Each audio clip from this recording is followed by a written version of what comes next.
Sweet sounds of winter. Here we go, folks. Here we go. Here we go.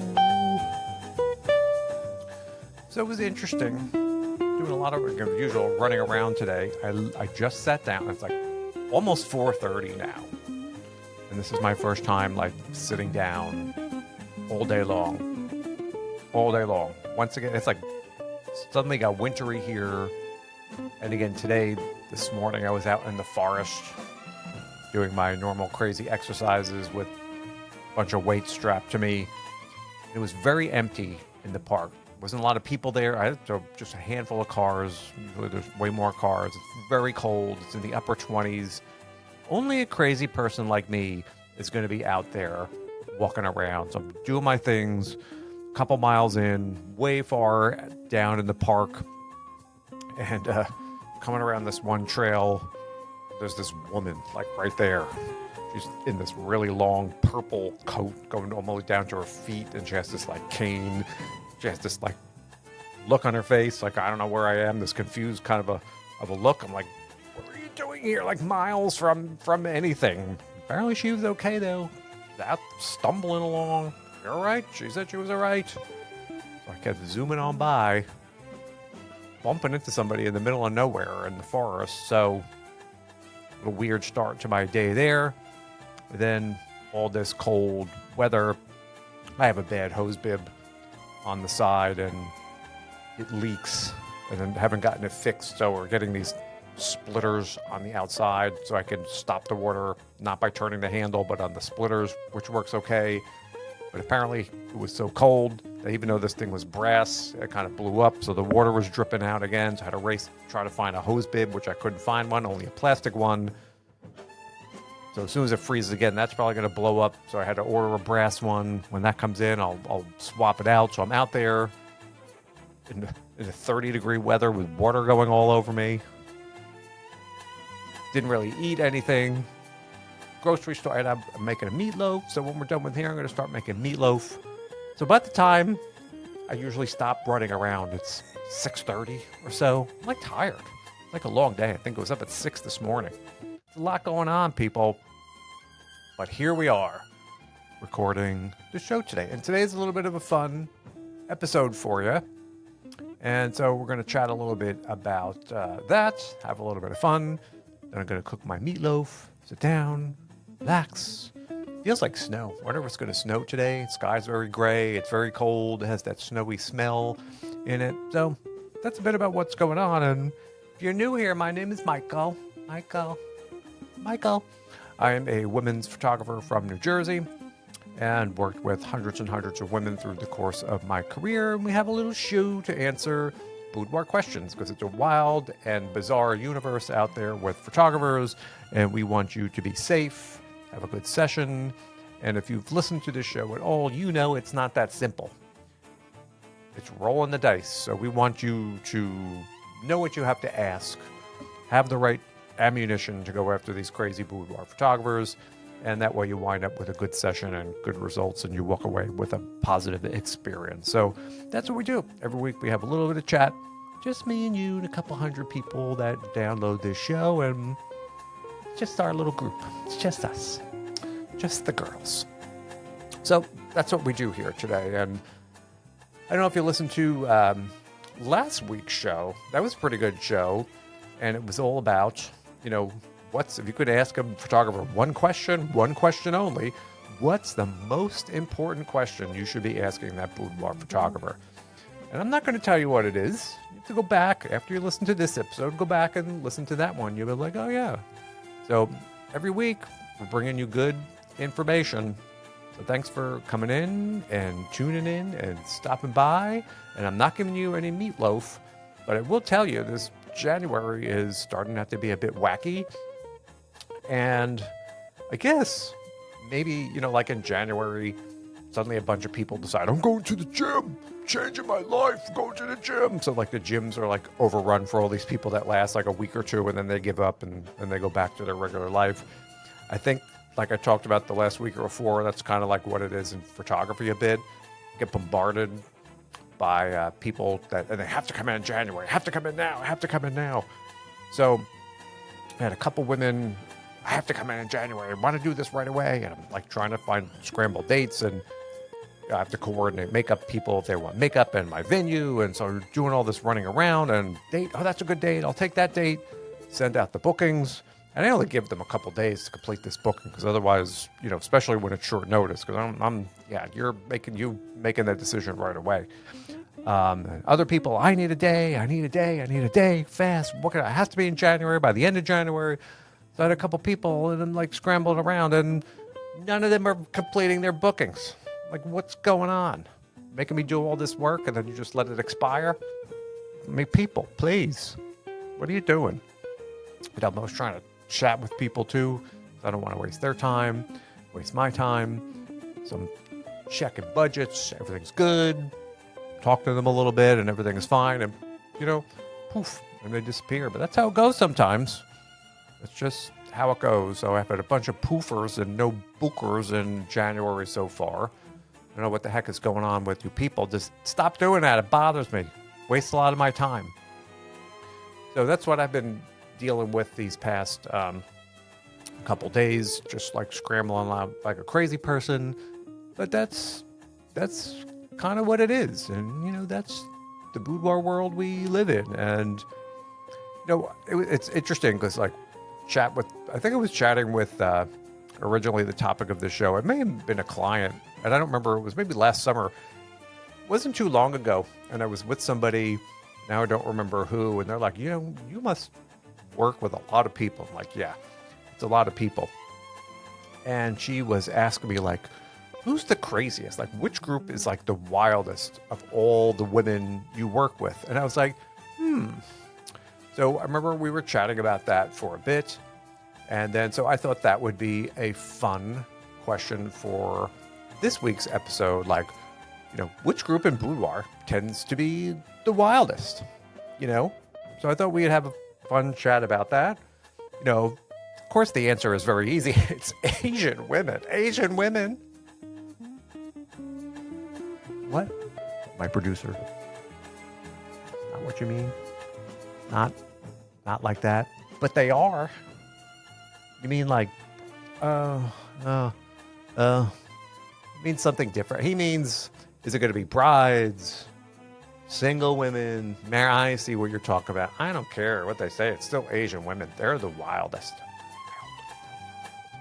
So we're going to chat a little bit today about which groups are the wildest in boudoir photography. I think I have a pretty good idea there. Pretty much know which one is. It's going to be like brides, single women, married women, divorced women. So you could lock your vote in now. Which one do you think is? I know the answer. Very obvious. Lock your votes in. So that's what we're going to chat about a little bit today, about group by group, and what we're going to do. Start with the least wild and go to the wildest. Of course, there's always exceptions. We're just having a little fun with this. Asian women. But, just in case you were curious in which group you fall into. And so starting our little show today with the least wild group. Now that's probably the most obvious for everybody.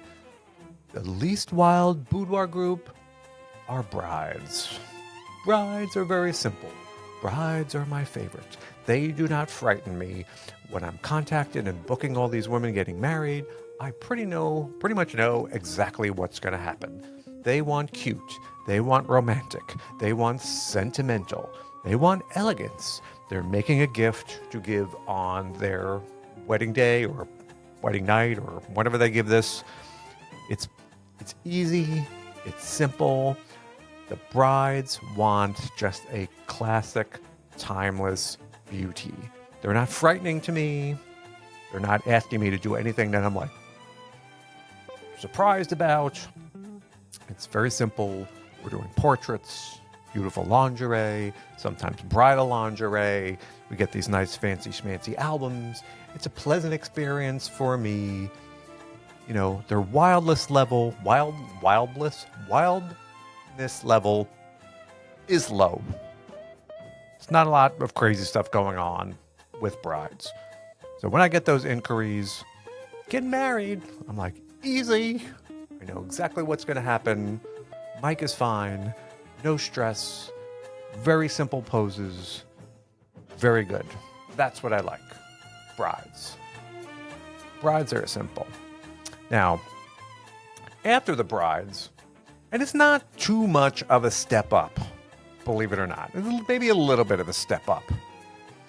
The next group, after women getting married, are like single women. It's just the case too. You know, they just have this confidence. They're bold.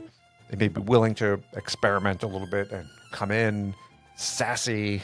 They got this energy, you know, all to the social media thing going on out there. But they're not that crazy. You know, once again, I think single, and I'm talking about younger single women. It's not about wildness for them. So I'm okay with that group too. You're on my good side. Single women, you know, mid-20-ish, late 20-ish. They're okay. You know, once in a while you get someone who wants to do something a little bit sort of wild. But mostly, again, it's not that different from the bride. Just like cutesy, pretty. Sometimes they've done a bit more work on poses. So they come in and show me some poses they found, or they're emailing me some poses that they found. We go ahead and, you know, do that kind of stuff. But I'm not frightened by the single women. Doesn't scare me. It's fine. Just keep contacting me. Once in a while, a little bit of nudity. Once in a while, something a little bit edgy, but kind of rarely crossing any boundaries. Rarely am I going, it's going to be a rough day for me. Once in a while, but for the most part, pretty smooth sailing. Single women, come on down. We do a lot of like shots for, tell people to bring dresses for their like dating profiles. We will get you some killer shots. It's fun to do some regular portraits and then their other pictures. You know, maybe they got a boyfriend or something like that. It's nothing super crazy. Pre-married women. Easy, simple. I know exactly what's going to happen. They're still holding it together. Nobody's super crazy, so I'm fine. Good with the single. Oh, the single women. Oh, the single women. Good with them, too. Now, the next group. The next group kind of makes a big jump. Those two are kind of like down here. Then the next group definitely takes kind of like a step up. We would need a whole show alone to get into this, and I'm just keeping this simple and easy today. The next group, definitely married women coming in. All bets are off. It's not always, but it's not surprising that married women are looking to do something a little bit more bold, a little bit more naked, a little bit more daring, a little bit more erotic. I think this is a group that's more comfortable in their sexuality. They seem to be more interested in like pushing boundaries. You know, they're kind of playful, but yet daring. They're okay with some explicit stuff, props, if you know what I mean. And this whole thing now where they're bringing in their partners or all this kind of fantasy stuff. So when someone contacts me with married, you know, I kind of want to know more because they'll say, oh yeah, I'll come in for a boudoir shoot. But they're leaving out a bunch of the details. I know there's always going to be more. It's always, do you think we could do this? Do you think I could bring this in and we could do this and this? Because I know it's going to get a little crazy. I know it's going to get a little wild. And that's okay. I just need to know so I can mentally prepare. So when I go into work that day, I'm kind of know what's going to happen. I don't want to have it sprung on me thinking I'm going to have an easy day and suddenly we're going to, and I'm like, oh, you know, and I don't drink. I don't do anything. Does it look like I don't drink? You know, so married women, definitely medium to high, wild, not all, but I'm talking about in general. And you could definitely see this comfort. It's definitely with I'm okay doing this. They'll do their regular boudoir type stuff. I try to keep everybody's clothes on. I try to keep the clothes on as much as possible. But they're always, well, can I try this? And I want to do something a little wilder. And, so there's more extracurricular activities going on in the married sector. And I like my married women. I just need to know. I need to know ahead of time when we book these sessions exactly what I'm in for, so I can prepare for that day and for that session. They could be bringing in a friend. They want to do photos with her. They could be bringing in some dude who's not the husband. They want to do photos with the dude. They could be bringing in all kinds of devices.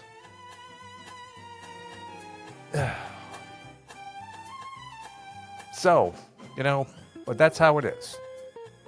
And then we have our last group, divorced women.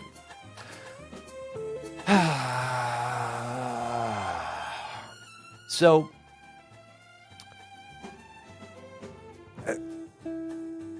married women, then the divorced women even step it up a notch from there.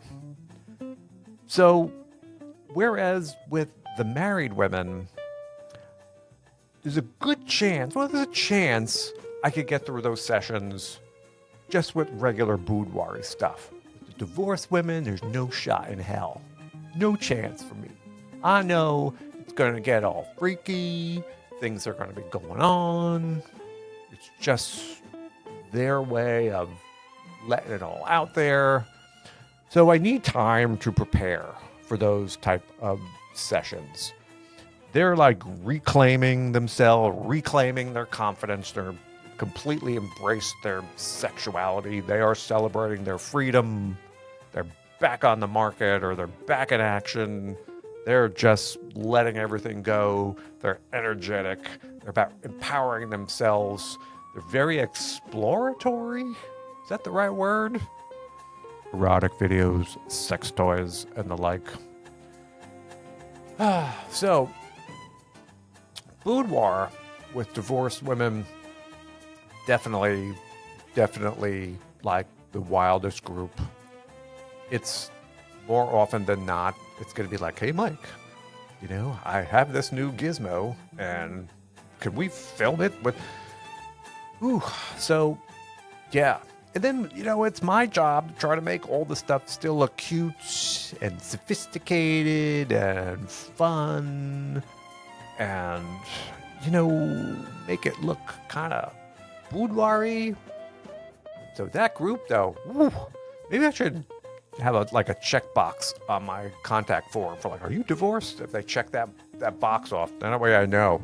Because usually I know. I talk to people and find out, but they're then got to mentally sort of prepare for that. So I have a good time as long as I'm, again, it's about my mental preparation, and then I go home and cry afterwards. So, but it's very interesting. I'm teasing, of course. It's very interesting that, the groups can be so different from one another when they come in, what their expectations for the sessions are, their level of comfort.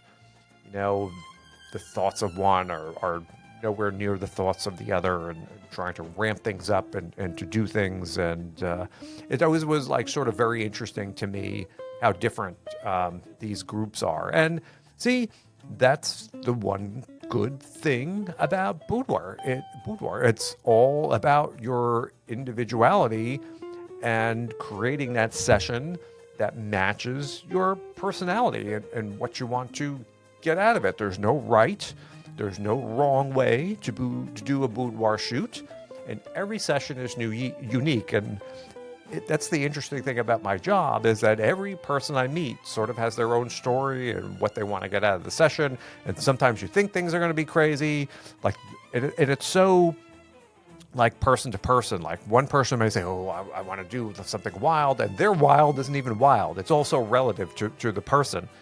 And it's like every session is a unique journey. And I think it's going to be crazy, and it's not. Or if someone says, no, I don't want to do anything wild, and then they do. So it's interesting. And then what I noticed was, the rise in doing boudoir videos opened up a whole new avenue of possibilities for a lot of these women. And I'm to blame for that. I'm the one who started offering this and doing this, but I was surprised with some of the things that people, at this point, it's not even like a boudoir video. You know what I mean? It's not boudoir. It's something else, but we have fun. And I learned a long time ago, and this is something from the photographer perspective, is that, we've chatted about this in numerous episodes, is that, every photographer is different, and not every photographer is comfortable shooting all kinds of material or producing all types of material. So that's why it's important to be upfront with someone you plan on working with, because you may have these ideas about going in, doing something a little wilder or kind of explicit, and that photographer may be like, yeah, it's not my thing. And if you don't have that discussion up front and you go in, you think, yeah, this is my day, and I brought all my toys or devices with me, and I want to, and they may say, no, that's not really for me. That's not what we do here. I'm not that type of photographer. Then they're feeling a little awkward. You're feeling a little awkward, and spend all this money, and the session's going to be a little different than you want. So as difficult as it is, and you don't have to be super explicit about it, but you do want to chat with that photographer. If you have these ideas, say, hey, yeah, I want to make a video of X, Y, or Z. Is that possible? Something you're okay with? Or I want to do photos like this or photos like, and you have to really get them in the conversation, because you really need to find a photographer who aligns with your vision and your comfort level. Because not all women's photographers are okay with all kinds of stuff, and I even turn away a lot of stuff. Well, maybe not a lot. I used to turn away. I turn away less now than I used to, and I just, at a point I was like, this isn't really about me. If these people are adults and they're coming in and they're okay with stuff and they walk away and they're having such a great time, who am I to, deny them this little bit of happiness? So there are limits, of course. But I had to change my work a lot over the years to kind of adapt. And this is that explicit wild has grown over the years to become a bigger part of photography. So either you could adapt and change, or if you stay, that's up to each individual photographer. But the point is, you got to do a little research. And this is what we always talk about, especially if you plan on doing more explicit content. You really have to chat with the photographer. And I have women calling me all the time. I have women, hey, Mike, how are you? What's going on? Well, I want to do this crazy thing for my husband. I want to come in with a guy who's not my husband and do something. I would like that. He would like that. And it's a weird conversation to have with somebody you don't know, but it's important with that photographer, because the last thing you want to do is get booked and spend a lot of money and find out that they're, again, like I said, that's not for me. That's not what we do here. So if that's your avenue, if that's what you want to do, you got to do your research, and it could take you a while. Like I said, it's not that simple. It's not that easy. So those are our groups. That was our little fun chat today. The wildest groups in boudoir. Got the brides, kind of cute. I like my brides. I do a lot of brides. Very simple. We got our single women, all the single ladies. Again, it's fun. A bit more conservative. They're not super crazy. I don't mind. It's fine. Everybody keep their clothes on. Then we get the married women, which things start to ramp up depending where they are, I guess, in their marriage tenure and so forth. So definitely a different gear with the married women. And then comes the divorced women. And that's probably the top group that's going to be the wildest. I'm curious to hear your thoughts on this. That's just one person's opinion with experience. And again, we're all talking about this in fun. So that's our little chat, our little show today. The wildest women in boudoir photography. And remember, your session. Just you do you. You don't have to be crazy. Like I said, I have those brides, cute, smiley. We roll around in the underwear, and that's it. And everything to people coming in wanting to do all kinds of video stuff and everything in the middle. So your comfort level, your session, do what makes you happy. Explore a little bit, push your boundaries a little bit, make yourself a little uncomfortable. That's what it's all about. You know, do things that you normally wouldn't and have some fun. And that's what we do. That's what it's all about. So it was our little fun show this week. And it's fun talking about this kind of stuff because it's real. We're keeping it real. We're keeping it real. And then that's it. I'm going to go cook my meatloaf. Going to relax. Maybe take the rest of the night off. Maybe it's going to snow. I don't know. But that's it. That's all I got for you. So I want to thanks for stopping by, sharing some time with me. And what are your thoughts on this? You can leave a comment below. I don't know. That's just my opinion. So that's it, folks. And I will talk to you next week. We've been pretty good doing weekly shows so far. So getting out there every week. I want to try to get some guests on the show, get some other boudoir photographers and scare them with some questions, but we'll see. It's tricky rounding people up, but I'm going to try. But that's all I got for you, and I will talk to you next week. So, bye-bye.